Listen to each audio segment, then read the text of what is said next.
Lepo pozdravljeni, spet smo skupaj v naših prispevkih, kjer govorimo o COVID krizi, posledicah tele krize in virusa in pa kako vse skupaj Evropska unija oziroma Evropski parlament rešuje.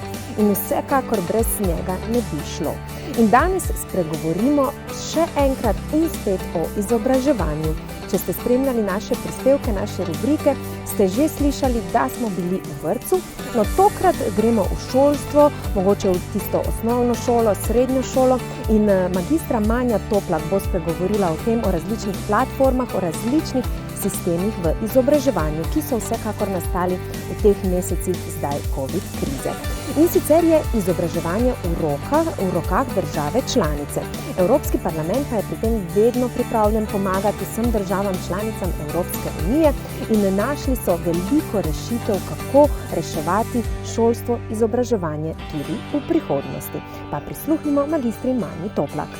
Šolstvo je ena izmed politik, s katero upravlja država članica sama. In spet je to odvisno od države članice, kako se tega loti in kakšne ukrepe sprejme. Evropa je dala že par priporočil, kako se bi naj izvajalo recimo ta pouk nadaljavo. Tu bi omenila platformo e-twinning, ki je bila zelo živahna v času karantene in še zmeraj zelo dobro deluje. O omenjeni platformi smo že govorili. Tukaj se združujejo vsi, ki delujejo na področju izobraževanja in izmenjujejo svoje dobre prakse. Evropa pa ima na področju pomembnem za vse mlade in vse tiste, ki se vključujejo v kakršnekoli izobraževalne sisteme, predvsem vlogo financiranja različnih izobraževalnih programov. Med drugim je zelo poznan ta Erasmus program, to je verjetno mnogi gledalci so verjetno že slišali za to. In en pomemben del tega programa je mobilnost študentov.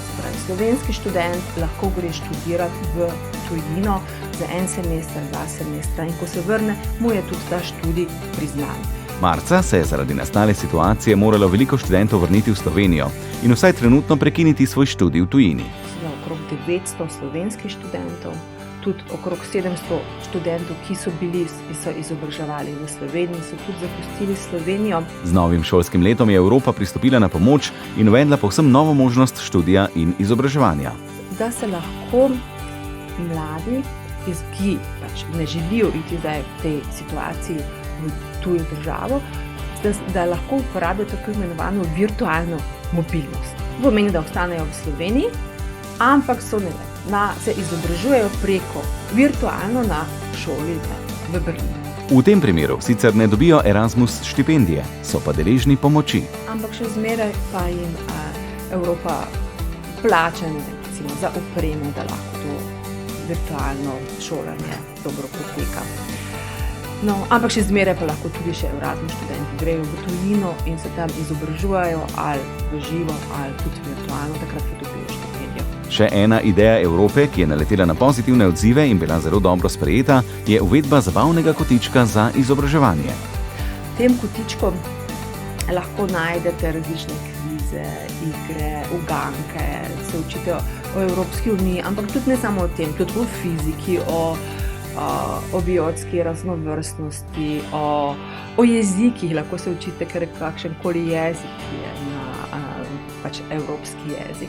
Evropska komisija vseskozi tudi že pripravlja smernice, kako najbolje reagirati v situaciji, kot je COVID kriza. Evropski parlament pa tudi poudarja, da bi moral obstajati nekakšen skupni prostor za izobraževanje, ker bi se učili recimo drug od drugega in nekako sledili nekakšnim skupnim pravilom.